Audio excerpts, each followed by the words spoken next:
Hello दोस्तों, नमस्कार। एक बार फिर से स्वागत है आपके अपने यूट्यूब चैनल देव जी के ट्रिक्स में। तो दोस्तों, हम यहाँ पर डेली जो कि देख सकते हैं शाम को 6 बजे आपके यूपी जीके की क्लास होती है। डेली आपको जुड़ना है, डेली पढ़ना है, डेली रिवीजन करना है।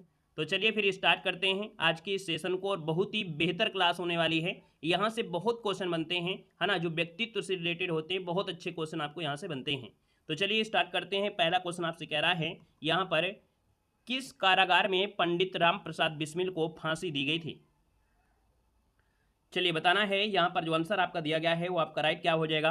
तो आप कहेंगे सर, पंडित राम प्रसाद बिस्मिल को जो फांसी दी गई थी वो आपके किस जेल में दी गई थी, यहाँ पर आपको बताना है, या किस कारागार में दी गई थी। यहाँ पर देखा जाए तो आप कहेंगे सर इसका आंसर नंबर आपका बनेगा सी नंबर, आपके गोरखपुर, है ना, क्या हो जाएगा? तो आप कहेंगे गोरखपुर, जिसका ऑप्शन आ रहा है बिल्कुल सही जवाब हो जाएगा। तो भैया इनको फांसी क्यों दी जा रही है? क्योंकि ये जो आपके काकोरी कांड था, है ना, उसमें ये फांसी थे। और देखा जाए तो गोरखपुर जेल की कोठरी में इनको फंदे से लटकाया गया था। यहाँ पर देखा जाए जो आपकी गोरखपुर जेल में कब, तो आप कहेंगे सर 1927 में जो फांसी दी गई थी वो आपके 1927 को 19 दिसंबर 1927 को इनको फांसी दी गई थी। और एक शब्द होता है जो कि इन्होंने मरते समय कहा था।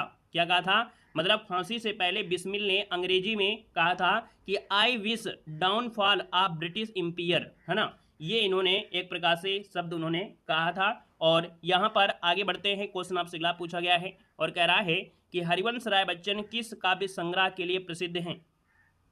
बताना है कि जो हरिवंश राय बच्चन है वो किस काव्य संग्रह के लिए प्रसिद्ध हुए हैं। यहाँ पर देख सकते हैं आपका जो आंसर आपका दिया गया है वो राइट क्या हो जाएगा? तो आप कहेंगे सर इसका आंसर आपका हो जाएगा डी नंबर, मधुशाला हो जाएगा। किसके लिए? मधुशाला के लिए विशेष रूप से ये प्रसिद्ध हुए हैं। और दोस्तों याद रखिए, हिंदी साहित्य के एक अमूल्य धरोहर के रूप में इसको माना जाता है। और यहाँ पर इस काव्य संग्रह में 135 रुबैया हैं। रुबैया मतलब 4 पंक्तियों वाली जो कविताएं हैं वो 135 आपके याद रखिएगा। ये जो मधुशाला है ये सूफी दर्शन के ऊपर डिपेंड आपका है, ठीक है ना। और देखा जाए तो हरिवंश राय बच्चन की कुछ और भी रचनाएं होती हैं, मधुबाला, मधुकलश, है ना, नीड़ का निर्माण, ये इनकी आपकी रचनाएं हैं। और यहाँ पर इनको पद्म भूषण पुरस्कार भी दिया गया है ना। ये सब क्वेश्चन आपके बनते हैं। आप कहेंगे सर इनको पद्म भूषण जो आपका अवार्ड दिया गया वो आपके साल आपके 1976 में इनको पद्म भूषण से भी सम्मानित किया गया था, याद रखिएगा।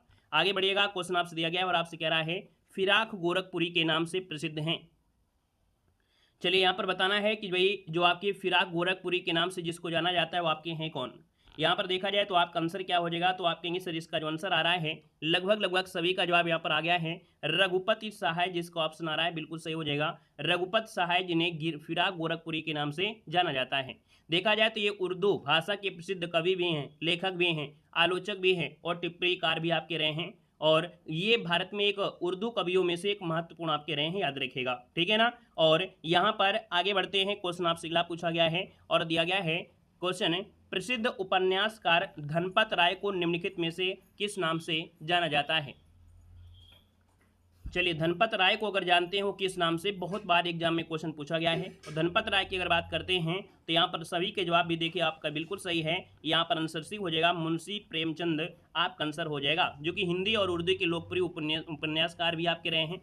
देखा जाए तो आपसे पूछेगा, जब इतने क्वेश्चन आपके बनते हैं प्रेमचंद से, तो आपको इनके बारे में जानकारी भी होना चाहिए कि भाई इनका जो जन्म हुआ था वो कब हुआ था। इनका जो जन्म हुआ था ये आपकी 31 जुलाई 1880 को हुआ था, याद रखिएगा। कहाँ पर हुआ था? तो वाराणसी में एक लमही एक जगह पड़ती है, वाराणसी के आपके लमही आपका है, वहाँ पर इनका जन्म हुआ था, ठीक है ना। इन्होंने अपने कैरियर की शुरुआत, है ना, नवाब राय के नाम से किया था, अर्थात इनको नवाब राय के नाम से भी जानते हैं। इसको भी नोट कर लीजिएगा कि इनको नवाब राय के नाम से भी जाना जाता है। और ये स्वामी विवेकानंद से प्रभावित थे, ठीक है, ये स्वामी विवेकानंद से प्रभावित थे। एक क्वेश्चन और बनता है, बहुत अच्छा क्वेश्चन बनता है कि 1936 में जो लखनऊ में प्रगतिशील लेखक संघ का जो पहला अध्यक्ष चुना गया था वो आपके मुंशी प्रेमचंद को चुना गया था। ये क्वेश्चन बहुत बार पूछा गया है कि भैया आपके लखनऊ में जो प्रगतिशील, है ना, क्वेश्चन ये बनेगा, प्रगतिशील लेखक संघ का पहला जो आपका अधिवेशन हुआ या कहाँ हुआ? तो लखनऊ में हुआ। पहले अध्यक्ष कौन बनाए गए थे? तो आपके प्रेमचंद बनाए गए थे। बाकी इनकी रचना तो भैया आप लोग ताबड़तोड़ जानते हैं। इनकी रचनाओं में गोदान, है ना, गबन, सेवा सदन, कर्मभूमि, मानसरोवर, ईदगाह, ये इनकी आपकी रचनाएं हैं, याद रखिएगा, ठीक है ना। और यहाँ पर देखा जाए तो एक उपन्यासकार थे शरद चंद्र चट्टोपाध्याय, उन्होंने इन्हें सम्राट उपाधि दी थी, याद रखिएगा, ठीक है। अगर क्वेश्चन पूछे कि उपन्यास सम्राट किसे कहते हैं, क्या क्वेश्चन बनेगा आपसे? बनेगा कि सर उपन्यास सम्राट की जो उपाधि है वो किसको दी गई है? तो आपके मुंशी प्रेमचंद को। और ये किसने दिया था? तो शरद चंद्र चट्टोपाध्याय ने ये उपाधि दी थी। इतने ढेर सारे क्वेश्चन यहाँ से आपके बने। अगला क्वेश्चन आपसे कह रहा है कौन सा सुमेलित नहीं है? कौन सा सुमेलित नहीं है यहाँ पर देना है। चलिए यहाँ पर देना है, आपका आंसर क्या है? तो आप कहेंगे सर ये जो अमीर खुसरो हैं वो आपकी पटियाली जो आपकी कासगंज से हैं, मिर्जा गालिब आपके आगरा से हैं, जोश आपके मलियावाद से हैं, और राम प्रसाद बिस्मिल दिया है आपके प्रयागराज से। तो हमने कहा सर राम प्रसाद बिस्मिल आपके प्रयागराज से नहीं होंगे, ये आपके कहाँ से हैं? शाहजहांपुर से होंगे। याद रखिएगा शाहजहांपुर, शाहजहांपुर से आपके हैं, याद रखिएगा। और यहाँ पर देखा जाए शाहजहांपुर से क्वेश्चन आप लोग कमेंट बॉक्स में कमेंट करिएगा, है ना। जो आपके 17 क्या थे नगर निगम, वो आपका कौन सा है? 17वें नंबर का यही है आपका, याद रखिएगा। अगला क्वेश्चन यहाँ पर दिया गया और आपसे कह रहा है किस महान क्रांतिकारी की शहादत बम बनाने के बाद परीक्षण करते समय हुई थी? बताना है एक महान क्रांतिकारी रहे हैं, इनकी जो मृत्यु हुई थी वो बम बनाने के बाद परीक्षण करते समय हुई थी, और इनका नाम है भगवती चरण बोहरा। क्या नाम है? याद रखिए भगवती चरण बोहरा, जिसका ऑप्शन है यहाँ पर ए नंबर है, ये जवाब इनका राइट हो जाएगा, नोट कर लीजिएगा, ठीक है ना। और यहाँ पर आगे बढ़ते हैं, क्वेश्चन आपसे अगला पूछा गया है और आपसे कह रहा है कि लाल बहादुर शास्त्री को भारत रत्न से कब सम्मानित किया गया? चलिए बताना है कि लाल बहादुर को जो भारत रत्न से सम्मानित किया गया, ये कब सम्मानित किया गया, यहाँ पर बताना है। तो दोस्तों याद रखिएगा आपका जो आंसर होगा वो आपका ये हो जाएगा 1966। क्या बनेगा यहाँ पर? 1966 याद रखिए, इसका आंसर आपका बनेगा ए नंबर है, यहाँ पर ये राइट हो जाएगा, 1966 आपका हो जाएगा। और मरणोपरांत दिया गया था, याद रखिए इनको जो ये पुरस्कार मिला था भारत रत्न, ये मरणोपरांत यहाँ पर याद रखिएगा, है ना। ये जो भारत रत्न है आप सभी लोग जानते हैं। और यहाँ पर देखा जाए तो आपसे पूछे कि भारत रत्न अगर दिया है तो भारत रत्न से एक बात आती है कि शुरुआत कब हुई थी? तो भारत रत्न की जो शुरुआत हुई थी वो आपकी 1954 से स्टार्टिंग हुई थी, याद रखिएगा 2 जनवरी 1954 से। सबसे पहले वाले जो वैज्ञानिक थे, अगर पूछे सबसे पहले वैज्ञानिक कौन थे जिनको दिया गया था, तो आपके सीवी रमन थे। कौन है? तो यहाँ पर सीवी जो आपके रमन थे, सबसे पहले इनको वैज्ञानिक के रूप में 1954 में पुरस्कार दिया गया था, ठीक है ना। अगर पूछे पहले प्रधानमंत्री कौन थे, हाँ, तो आप कहेंगे सर भारत रत्न पाने वाले पहले प्रधानमंत्री जवाहरलाल नेहरू थे। वहीं पर पहली महिला कौन थी भारत रत्न से पाने वाली? तो आपकी इंदिरा गांधी थी, याद रखिएगा। वहीं पर एक और क्वेश्चन बनता है भारत रत्न से कि भारत रत्न पाने वाले विदेशी कौन थे? पहले विदेशी खान अब्दुल गफ्फार खान थे, याद रखिएगा। वहीं पर एक क्वेश्चन और बनेगा कि भारत रत्न पाने वाले दूसरे विदेशी ने, तो आपके नेल्सन मंडेला थे, याद रखिए नेल्सन मंडेला हो जाएगा, ठीक है ना। तो ये ढेर सारे आपके क्वेश्चन आपके होते हैं। और एक क्वेश्चन यहाँ से और आप बना लीजिएगा, है ना, भारत रत्न से कि भारत रत्न पाने वाले पहले खिलाड़ी और सबसे कम उम्र के व्यक्ति कौन थे?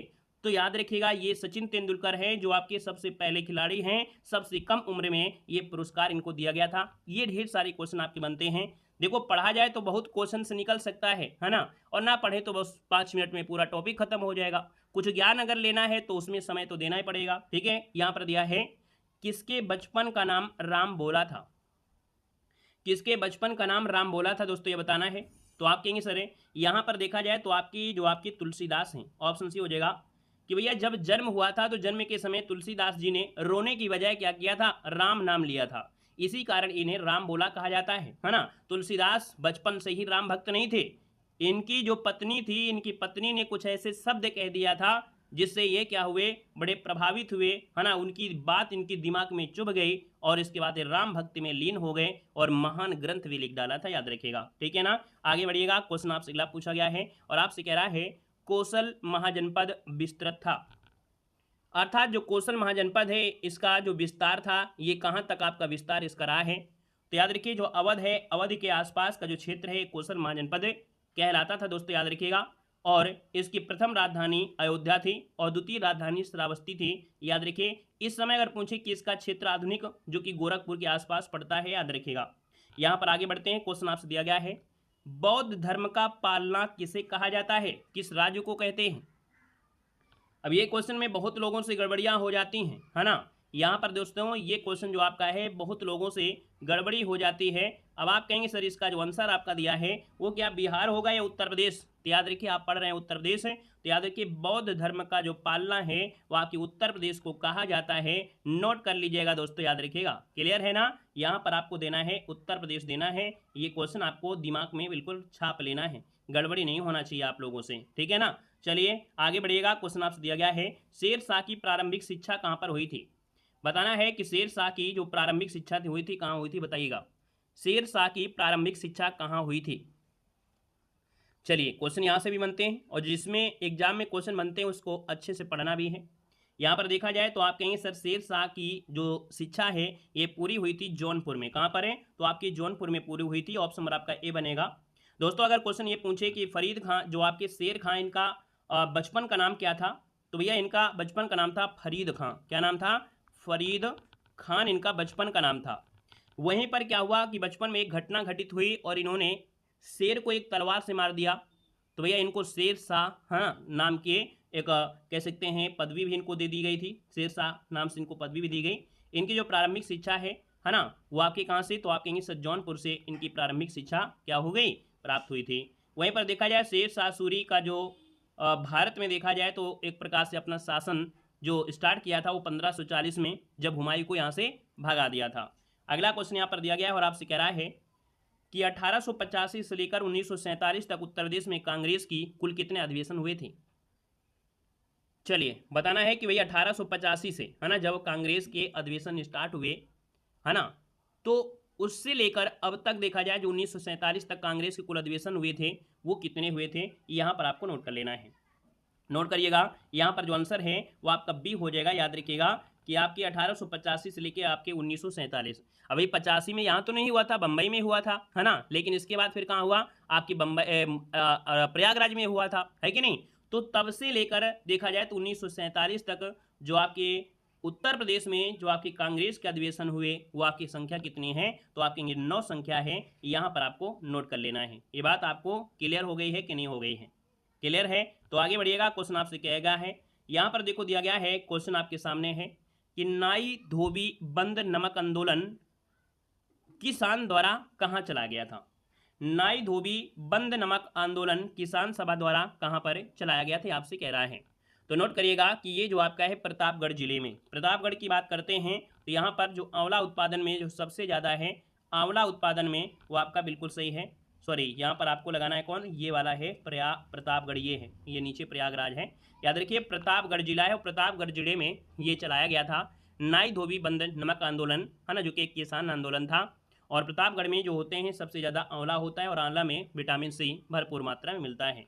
आगे बढ़िएगा, क्वेश्चन दिया गया है कि उत्तर प्रदेश दिवस मनाया जाता है।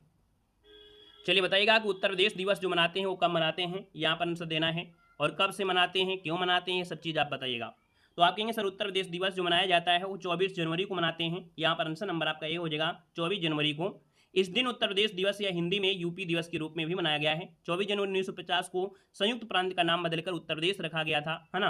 अब आपको ये कमेंट बॉक्स में कमेंट करना है कि उत्तर प्रदेश दिवस अपने यूपी में कब से मनाना शुरू किया गया, ये आपको जल्दी से कमेंट बॉक्स में कमेंट करना है, ठीक है ना। ये उत्तर प्रदेश दिवस जो मनाना शुरू किया गया था ये कब से शुरू किया गया, ये आपको जल्दी से बताना है, ठीक है ना। तब अगला क्वेश्चन आपके सामने है, कह रहा है कि उत्तर प्रदेश की राजधानी 1921 में कहाँ से स्थानांतरित करके लखनऊ की गई थी। बताना है कि उत्तर प्रदेश की जो राजधानी है 1921 में कहाँ से स्थानांतरित करके लखनऊ की गई थी। तो दोस्तों ये आपके प्रयागराज से, है ना, याद रखिएगा कि प्रयागराज से इनकी जो राजधानी थी वो आपके लखनऊ ले जाई गई, जो कि कब 1921 में, याद रखिएगा, ठीक है ना। तो आपका आंसर हो गया कौन, यहाँ पर से नंबर कहीं कहीं आपको 1920 भी मिलेगा, परेशान होने की कोई आवश्यकता यहाँ पर नहीं है, ठीक है ना। मेन आपका 1921 ही है, लेकिन कहीं कहीं गूगल बाबा बोल देते हैं तो परेशान होने की आवश्यकता नहीं है। यहाँ पर अगर आपसे बोले कि इसके पहले कहाँ थी, भाई अगर पूछे कि जब राजधानी कह रहा है कि लखनऊ स्थानांतरित की, इसका प्रयागराज से पहले फिर आपके वो जो आपका आगरा है ना वहाँ पर आपकी थी। आगे बढ़िएगा, क्वेश्चन आपसे अगला पूछा गया है और आपसे कह रहा है 16वीं शताब्दी ईस्वी पूर्व के दौरान मथुरा के आसपास के क्षेत्र को कहा जाता था। यहाँ पर बताना है आपका आंसर क्या हो जाएगा कि जो 16वीं शताब्दी ईस्वी पूर्व के दौरान जो मथुरा के आसपास का क्षेत्र है इसको क्या कहा जाता था। तो आप कहेंगे सर यहाँ पर जो आंसर आपका दिया गया है वो आपका सूरसेन जनपद, जिसको ऑप्शन आ रहा है बिल्कुल सही जवाब हो जाएगा सूरसेन। इसका आंसर बिल्कुल सही हो जाएगा, जो कि आपने बहुत बार पढ़े हैं। यहाँ पर आगे बढ़ते हैं, क्वेश्चन आपसे दिया गया है, कह रहा है सारनाथ का प्रतीक, है ना, प्राचीन नाम क्या था। सारनाथ का प्राचीन नाम पूछा गया है। तो सारनाथ का प्राचीन नाम क्या है, मृगदाव भी है, इस पत्तन भी कहते हैं या ऋषि पत्तन के नाम से भी जानते हैं। मृगदाव मतलब होता है हिरणों का जंगल, हिरणों का जंगल कहा जाता है। और यहाँ पर देखा जाए तो सारनाथ में एक प्राचीन शिव मंदिर और एक जैन मंदिर भी है।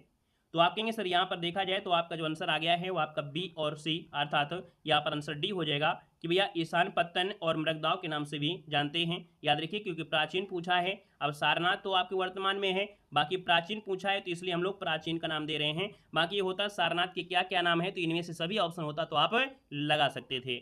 आगे बढ़िएगा, क्वेश्चन दिया गया है कुशीनारा किसकी राजधानी थी, या कुशीनगर इसी को कहते हैं। और कुशीनगर जो राजधानी थी वो मल्ल जो आपके थे, मल्ल है ना, उनकी राजधानी थी। यहाँ पर ऑप्शन कहेंगे सर मल्लों की राजधानी, याद रखिए कुशीनारा या कुशीनगर आपका आंसर है, यहाँ पर राइट हो जाएगा।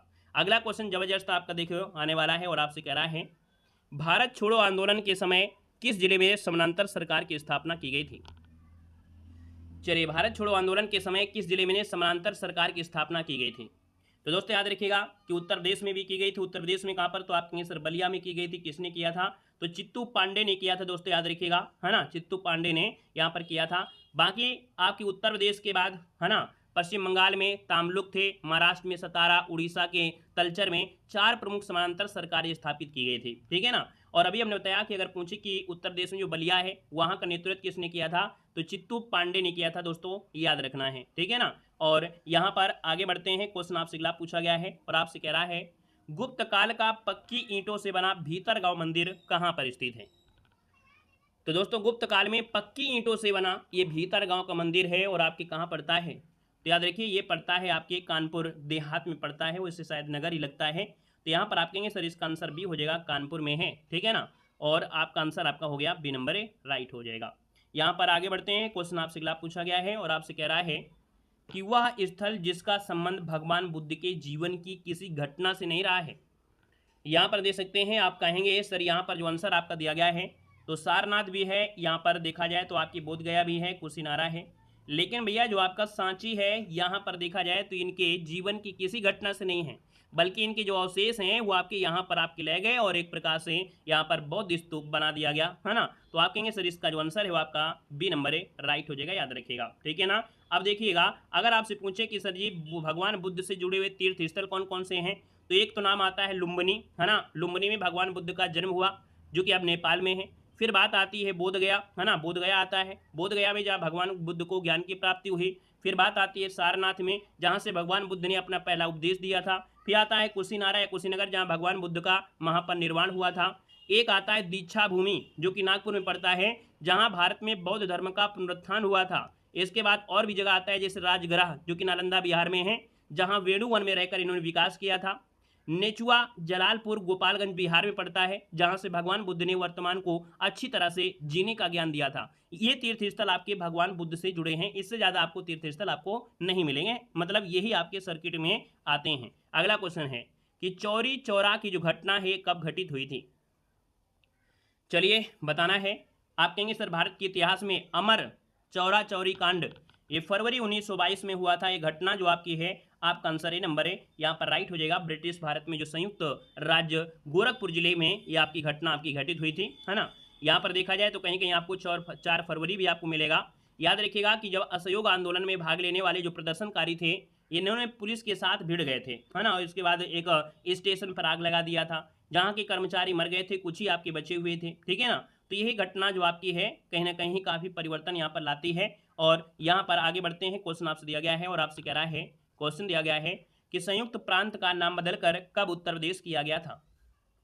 क्या इसका जवाब दे सकते हैं कि जो संयुक्त प्रांत का नाम है उत्तर प्रदेश कब किया गया था। अभी अभी हमने बताया कि भैया ये आपके 15 जो आपका 24 जनवरी है, क्या बोलेंगे कि 24 जनवरी 1950 को बदलकर उत्तर प्रदेश किया गया था।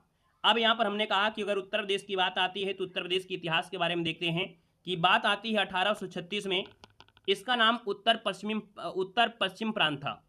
फिर बात आती है 1800 कितने में 77 में, तो इसका नाम बदलकर उत्तर पश्चिम प्रांत और आगरा और अवध कर दिया गया था। फिर आते हैं हम कब, तो आपके 1902 में इसका नाम बदलकर आगरा और अवध संयुक्त प्रांत किया गया। इसके बाद आते हैं 1900 कब आपके 35 में इसका नाम छोटा करके यूनाइटेड प्रोविंस कर दिया गया। फिर इसके बाद 1947 में स्वतंत्रता के बाद रामपुर, बनारस, टिहरी, गढ़वाल की रियासतें संयुक्त प्रांत में मिला ली गई थी। और जब 1950 आया तो संविधान लागू होने के बाद इसका नाम उत्तर प्रदेश कर दिया गया था। तो इस प्रकार से आपको उत्तर प्रदेश बना। क्लियर हो रहा है, आगे बढ़िएगा। क्वेश्चन दिया गया है इलाहाबाद में 1857 के संग्राम का नेता कौन था। चलिए बताइएगा कि जो इलाहाबाद में थे, इलाहाबाद जो कि वर्तमान में प्रयागराज हैं, तो 1857 के विद्रोह के जो नेता थे वो आपके मौलवी लियाकत अली थे। अर्थात यहाँ पर ऑप्शन नंबर आपका डी हो जाएगा। जो आपके मौलवी लियाकत अली आपके हैं, ये आपके कहाँ से जुड़े हैं, तो आप कहेंगे सर प्रयागराज से जुड़े थे। ये मूल रूप के कहाँ से रहने वाले थे, ये आपके कौशाम्बी के महागांव के रहने वाले आपके थे, याद रखिएगा। जो आपकी 1857 की क्रांति, इसकी ज्वाला है ना, आपकी मेरठ की क्रांति इससे आपकी स्टार्ट हुई थी, है ना, और हर जगह लगभग ये धीरे धीरे ये आपकी फैल रही थी। यहाँ पर आगे बढ़ते हैं, क्वेश्चन आपसे अगला पूछा गया है, कह रहा है आगरा की मोती मस्जिद का निर्माण किसने करवाया था। यहाँ पर बताना है कि जो आगरा की मोती मस्जिद है, इसका निर्माण जो करवाया था वो किसने करवाया था। मोती मस्जिद की अगर बात करते हैं तो इसको बोलते हैं पर्ल मस्जिद भी कहते हैं, है ना, एक सामूहिक मस्जिद भी है ना। देखा जाए तो आपके आगरा किले के भीतर स्थित है, यूनेस्को के धरोहर सूची में शामिल किया गया है। और आप कहेंगे सर ये आपकी किसके द्वारा, तो आप कहेंगे सर शाहजहां, इसका जो आंसर आपका दिया गया है, आप कहेंगे सर शाहजहां के द्वारा इसका निर्माण कराया गया था। पूरी तरह से सफेद संगमरमर से बनी हुई है, यहाँ पर याद रखिए ऑप्शन नंबर आपका बी राइट हो जाएगा। और अगला क्वेश्चन आपसे दिया गया है, हिंदुस्तान रिपब्लिक संगठन की स्थापना की गई थी। चलिए बताना है आपका आंसर इनमें से क्या हो जाएगा। तो हिंदुस्तान रिपब्लिकन एसोसिएशन दिया गया है, बाकी यहाँ पर दिया है हिंदुस्तान रिपब्लिक संगठन। तो यहाँ पर जो आंसर आपका बनेगा वो आपका क्या हो जाएगा, तो ये आपके कानपुर से है। कहाँ से है इसकी स्थापना, कानपुर इसका आंसर हो जाएगा आपका, जो 1924 में आपका हुआ था। याद रखिएगा इसका उद्देश्य था कि जो उत्तर प्रदेश है और बंगाल के कुछ क्रांतिकारियों द्वारा सन 1924 में कानपुर में इसका नेतृत्व कराया गया था, जो हिंदुस्तान को अंग्रेजों से शासन से मुक्त कराने के उद्देश्य से कराया गया था। इसको संक्षेप में कहते हैं, एक नाम दिया जाता है HRN करके कुछ नाम दिया जाता है।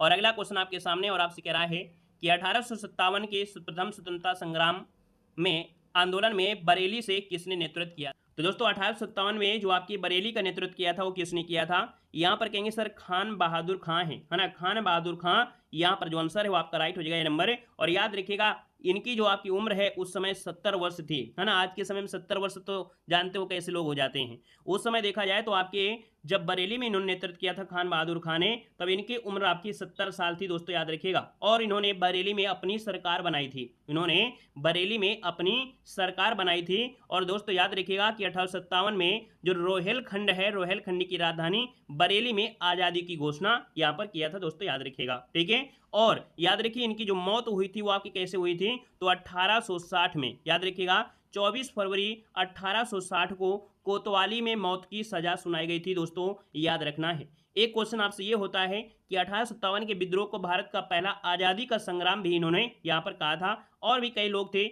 यहाँ पर इससे जुड़े हुए। अब बात करते हैं यहाँ पर आपके कहाँ से, तो आप कहेंगे सर कानपुर से। तो कानपुर से नाना साहब और तात्या टोपे थे।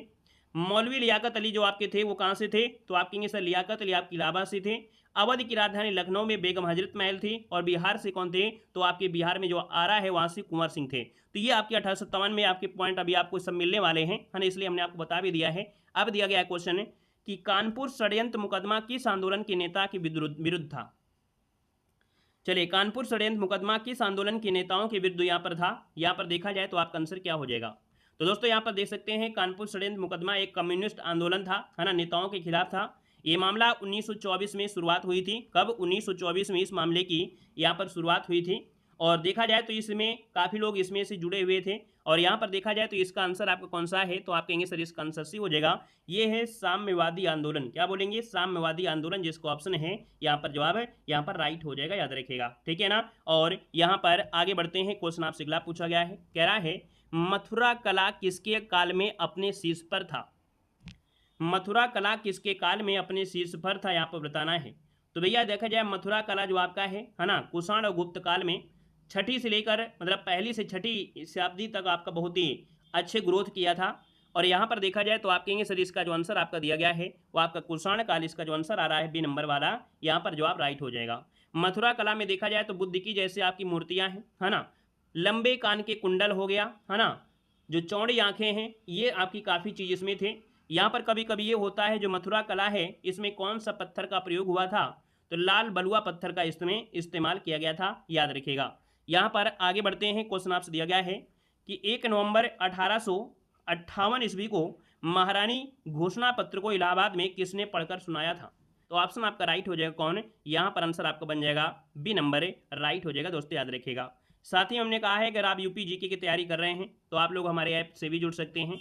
यहाँ पर हमने कहा है कि ऐप में अगर आप जुड़ते हैं तो वहाँ पर आपको लगभग 1000 क्वेश्चन आपके ऑब्जेक्टिव भी होंगे। कंप्लीट आपकी थ्योरी होगी, साथ में यूपी का करंट अफेयर है ये भी इसी में मिलेगा। 200 क्वेश्चन आपके कंप्यूटर साइंस के भी आपको इसी में मिलेंगे, है ना। साथ में जो सीरीज हम आपको पढ़ा रहे हैं यहाँ पर 1-2 दिन बाद ये भी आपके अपडेट यहाँ पर हो जाएंगे, ठीक है ना। तो आप लोग हमारे ऐप देव जीके ट्रिक से जुड़ सकते हैं, कुछ फ्री PDF भी हैं, उनको आप लोग पढ़ सकते हैं। तो दोस्तों यहाँ पर अगला क्वेश्चन आपका आ गया है और आपसे कह रहा है कि 6ठी सदी BC के दौरान छेदी कहा जाता था। चलिए यहाँ पर बताना है, जो कि बहुत बार ये क्वेश्चन पूछा जा चुका है, बताना है 6ठी सदी के दौरान, है ना, यहाँ पर छेदी किसे कहते थे। चलिए बताना है यहाँ पर छेदी किसे कहा जाता था। यहाँ पर देखा जाए तो आपका जो आंसर आ रहा है वो राइट इनमें से क्या हो जाएगा, तो आप कहेंगे सर ये आपका जो बुंदेलखंड का क्षेत्र है, कौन है, बुंदेलखंड क्षेत्र जो आपका आंसर दिया गया है, यहाँ पर बुंदेलखंड क्षेत्र आपका जो आंसर आ रहा है यहाँ पर राइट हो जाएगा दोस्तों, याद रखिएगा, ठीक है ना। और यहाँ पर आगे बढ़ते हैं, क्वेश्चन आपसे दिया गया है और आपसे कह रहा है प्रदेश में मंडलों की कुल संख्या कितनी है। प्रदेश में मंडलों की कुल संख्या पूछा गया है, तो आप कहेंगे सर मंडल है आपके कितने, 18 मंडल हैं। जिले कितने हैं, तो आप कहेंगे सर 75 जो आपके हैं वो आपके जिले हैं। यहाँ पर अगर आपसे पूछे कि यहाँ पर मंडल में कुछ ऐसे भी मंडल होते हैं, है ना, जहाँ से क्वेश्चन आपके बनते हैं, जैसे देखिए आगरा मंडल है, आगरा मंडल में आगरा, फिरोजाबाद, मैनपुरी, मथुरा ऐसे आपके आते हैं।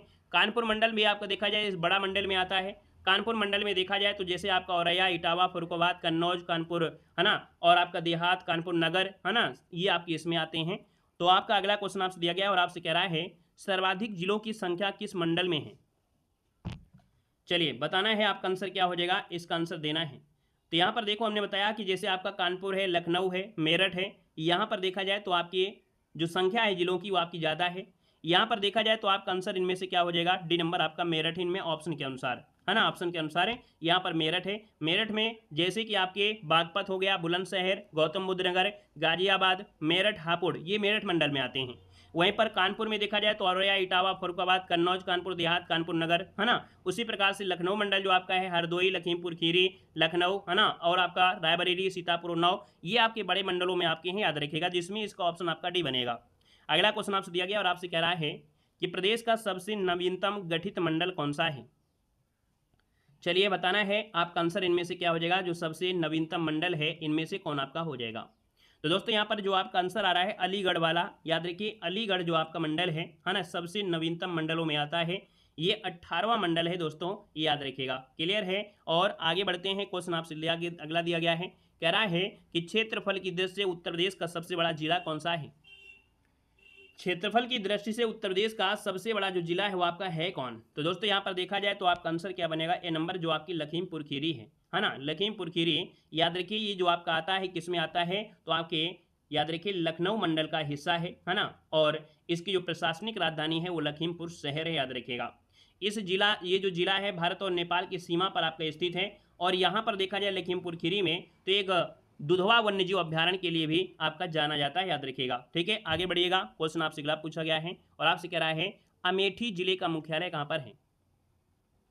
चलिए बताइएगा, अमेठी जो जिला है इसका मुख्यालय, है ना, अमेठी जिले का मुख्यालय बताना है। बड़ा अच्छा क्वेश्चन दिया गया है।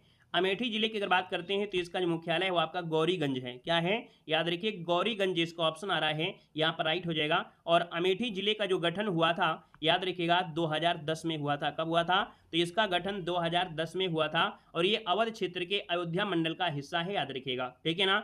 अमेठी जिले की अगर बात करते हैं, जो आपकी अमेठी जिले को पहले छत्रपति साहू जी महाराज नगर के नाम से जानते थे, इसके बाद धीरे धीरे इसमें परिवर्तन भी आपका होने लगा। अमेठी जिले में एक नदी बहती है आपकी सई नदी, कौन नदी है, तो आपकी सई नदी आपकी यहाँ पर बहती है। अमेठी जिले में खेती भी आपकी की जाती है, याद रखिएगा, ठीक है। और यहाँ पर मलिक मोहम्मद जैसी का नाम सुना होगा, याद रखिए अमेठी जिले में ही मलिक मोहम्मद जैसी की कब्र है, ठीक है। तो याद रखिए जो आपकी मलिक मोहम्मद जैसी हैं, है ना, पद्मावत की जो रचना किया है उनकी जो कब्र है वो आपके कहाँ पर है, तो आपके अमेठी में है, ये याद रखिएगा, ठीक है। आगे बढ़िएगा, क्वेश्चन आपसे दिया गया है, कह रहा है नौगढ़ किस जिले का मुख्यालय है।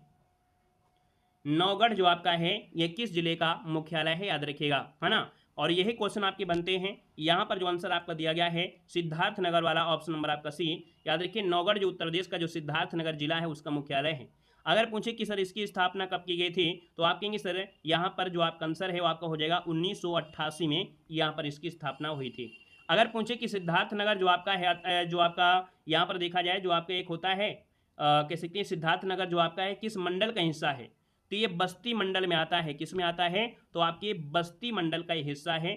और ये जो जिला है ना, नेपाल की जो कपिलवस्तु जिला है ना, तो वहां से ये सीमा भी आपको बनाता है। ठीक है, आपका सीमा बनाता है। अभी एक क्वेश्चन आपका और बना था, है ना, कि काला नमक चावल का उत्पादन जो होता है कहां पर होता है यूपी में? तो आप कहेंगे सर सिद्धार्थनगर में होता है, याद रखिएगा। ठीक है ना, क्लियर है। और यहां पर आगे बढ़ते हैं, क्वेश्चन दिया गया है और आपसे कह रहा है वर्तमान में उत्तर प्रदेश में जो विधानसभा के सदस्यों की कुल संख्या कितनी है? चलिए बताना है कि वो जो विधानसभा की संख्या है वाकई है क्या, इसमें से आंसर देना है। तो आपका ऐसी स्थिति में आंसर आप लोग क्या देंगे? यहाँ पर 403 देंगे या 404 देंगे? तो आप कहेंगे सर इसका जो आंसर आपका है वो राइट इनमें से क्या हो जाएगा? तो आप कहेंगे सर यहाँ पर विधानसभा में सदस्यों की संख्या 404 है, जिसमें 403 प्लस 1 के हिसाब से यहाँ पर आंसर आपका सी राइट हो जाएगा। अगला क्वेश्चन यहाँ पर दिया है उत्तर प्रदेश की प्रथम मुख्यमंत्री का नाम बताना है। चलिए बताना है उत्तर प्रदेश की प्रथम मुख्यमंत्री कौन थी। चलिए यहाँ पर देखा जाए तो आपका जो आंसर आ रहा है वो आपका राइट इनमें से क्या हो सकता है? यहाँ पर जिसका ऑप्शन आ गया है लगभग लगभग सभी के जवाब आ गया है, इसमें क्या दिक्कत है? यहाँ पर जो गोविंद बल्लभ पंत है, याद रखिएगा, यहाँ पर जिसका भी ऑप्शन आ रहा है गोविंद बल्लभ पंत, आपका जवाब बिल्कुल यहाँ पर सही हो जाएगा। याद रखिए गोविंद बल्लभ पंत आपका आंसर राइट हो जाएगा, याद रखिएगा। ठीक है ना। वहीं पर देखा जाए जो एक कृत्रिम झील है भारत की, इन्हीं के नाम पर रखी गई है। उन्हीं की जो कृत्रिम झील है ना, वो इन्हीं के नाम पर ही रखी गई है दोस्तों, इसको भी याद रख लेना है। ठीक है ना। ये पहले मुख्यमंत्री बने थे और कब बने थे? तो आपके 1950 में 26 जनवरी 1950 को संयुक्त प्रांत के प्रधानमंत्री गोविंद बल्लभ पंत नामित हुए थे, याद रखिएगा। पहले मुख्यमंत्री फिर प्रधानमंत्री। ठीक है, यहाँ पर आगे बढ़ते हैं। क्वेश्चन आपसे दिया गया है, कह रहा अच्छा आपके दिमाग में आया प्रधानमंत्री, देखो पहले क्या था, ये जो जिले थे ना अपने आप में ये क्या हुआ करते थे, एक देश के हिसाब से रहते थे, है ना। जैसे आप कहते हैं ना कि अपने यहाँ पर छोटे छोटे महाजनपदों में थे, या एक प्रकार से ये कह सकते हैं कि जो आपका भारत था वो लगभग 512 कह सकते हैं विरासत में बटा हुआ था।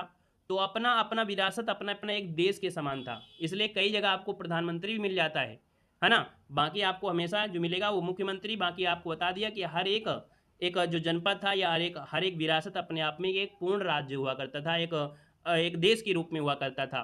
तो वहाँ से वो प्रधानमंत्री के रूप में या उनका जो पद हुआ करता था वो प्रधानमंत्री के बराबर हुआ करता था, ऐसा कह सकते हैं। चलिए अगला क्वेश्चन यहाँ पर दिया गया है, वह एकमात्र गति जो उत्तर प्रदेश के अलावा उत्तराखंड के मुख्यमंत्री बने हैं। यहाँ पर गति नहीं होगा, यहाँ पर व्यक्ति होगा। वह एकमात्र व्यक्ति जो उत्तर प्रदेश के अलावा उत्तराखंड के मुख्यमंत्री रहे हैं। चलिए बताइएगा, किसी को याद हो? वह एकमात्र व्यक्ति जो उत्तर प्रदेश के अलावा उत्तराखंड के मुख्यमंत्री रहे हैं। चलिए भैया जवाब देना है। यहाँ पर आंसर क्या हो जाएगा? तो आप कहेंगे सर इसका जो आंसर आपका दिया गया है वो नारायण दत्त तिवारी हैं। कौन है? नारायण दत्त तिवारी, इसका जो आंसर आपका आ गया है यहाँ पर जवाब राइट हो जाएगा, याद रखिएगा। ठीक है ना, नारायण दत्त तिवारी आपका आंसर राइट हो जाएगा। अगर आपसे पूछे कि सर उत्तराखंड में वर्तमान में कौन है, वर्तमान में कौन है, तो आप कहेंगे सर पुष्कर सिंह धामी है। कौन है? पुष्कर सिंह धामी, जो कि 10वें मुख्यमंत्री के रूप में यहाँ पर है, याद रखिएगा। अगर आपसे पूछे उत्तराखंड के पहले मुख्यमंत्री कौन थे, तो पहले मुख्यमंत्री जो थे वो नित्यानंद स्वामी थे, है ना, नित्यानंद स्वामी थे दोस्तों, याद रखिएगा। वहीं पर ये जो आपके नारायण दत्त तिवारी हैं ये उत्तराखंड के तीसरे आपके मुख्यमंत्री बने थे, याद रखिएगा। ठीक है, आगे बढ़िएगा। क्वेश्चन आपसे अगला पूछा गया है और आपसे यहाँ पर क्वेश्चन दिया गया है, उत्तर प्रदेश की पहली महिला मुख्यमंत्री, उत्तर प्रदेश की पहली जो महिला मुख्यमंत्री थी वो आपकी कौन थी, यहाँ पर देना है। आपका जो आंसर है यहाँ पर राइट इनमें से क्या हो जाएगा? चलिए सभी का जवाब यहाँ पर आ गया है। आप कहेंगे सर श्रीमती जो सुचेता कृपलानी है, यहाँ पर जो आंसर आपका दिया गया है वो आपका ए नंबर है। यहाँ पर आपका जवाब बिल्कुल सही हो जाएगा, श्रीमती सुचेता कृपलानी आपका आंसर है, यहाँ पर राइट हो जाएगा, याद रखिएगा। ठीक है, इन्होंने उत्तर प्रदेश विधानसभा से चुनाव लड़ा था और कानपुर निर्वाचन क्षेत्र से चुनी गई थी, है ना। तो आप कहेंगे सर इसका आंसर आपका ए नंबर है, राइट हो जाएगा। यहाँ पर देखिए अगला क्वेश्चन आपसे दिया गया है और आपसे कह रहा है निम्नलिखित में से कौन उत्तर प्रदेश के मुख्यमंत्री होने के साथ ही भारत के प्रधानमंत्री होने का भी गौरव प्राप्त किया है। तो दोस्तों याद रखिए उत्तर प्रदेश के मुख्यमंत्री के साथ साथ ये भारत के प्रधानमंत्री भी आपके रह चुके हैं। यहाँ पर दोस्तों याद रखिए इनका नाम है वीपी सिंह अर्थात विश्वनाथ प्रताप सिंह। यहाँ पर जो आंसर आपका है वो ऑप्शन नंबर आपका सी हो जाएगा।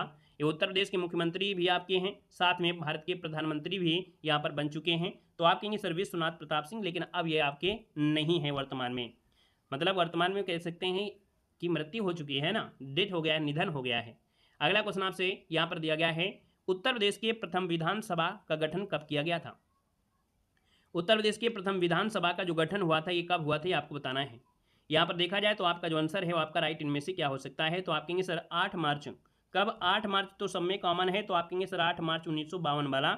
यहाँ पर जो आंसर आपका दिया गया है 8 मार्च 1952, ये आपका जवाब राइट हो जाएगा दोस्तों, याद रखिएगा, है ना। क्लियर है? चलिए, अच्छा इस बार को कौन सी नंबर की है? 18 बार कह सकते हैं कि इस प्रकार से देखा जाए तो अब तक 18 बार इसका गठन हो चुका है, क्योंकि वर्तमान में 18वीं विधानसभा आपकी चल रही है, क्योंकि 11 मार्च 2022 को शुरू हुआ था। ठीक है ना। यहाँ पर आगे बढ़ते हैं, क्वेश्चन आपसे अगला पूछा गया है और आपसे कह रहा है उत्तर प्रदेश का सर्वाधिक 4 बार मुख्यमंत्री बनने का सौभाग्य किसको प्राप्त हुआ है। चलिए यहाँ पर बताना है आपका आंसर क्या हो जाएगा। सबसे ज़्यादा बार मुख्यमंत्री जो बने हैं वो आपके कौन बने हैं, यहाँ पर देखिएगा। चलिए देखिए जवाब यहाँ पर आ गया है, ये है आपकी सुश्री मायावती। याद रखिए इसका जो आंसर आपका दिया गया है वो आपका राइट हो जाएगा, सुश्री मायावती इसका जो आंसर है यहाँ पर राइट हो जाएगा दोस्तों, याद रखिएगा। ठीक है ना, क्लियर है।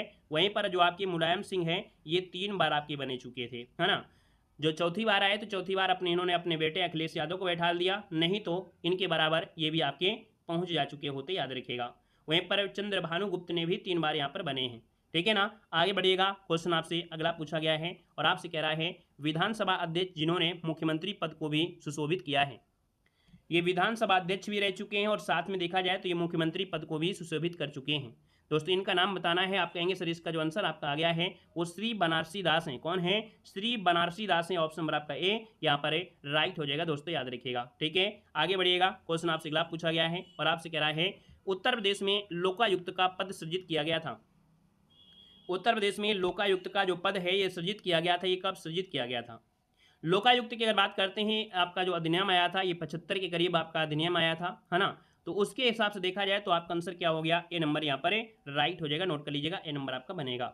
अगले क्वेश्चन को आते हैं, क्वेश्चन दिया गया है और आपसे कह रहा है उत्तर प्रदेश के राजकीय चिन्ह में नहीं है। आज के लिए दोस्तों इतना रखते हैं, वीडियो अच्छा लगा है तो वीडियो लाइक करिएगा, नए जुड़े हैं तो चैनल को सब्सक्राइब कर लीजिएगा। जय हिंद, वंदे मातरम।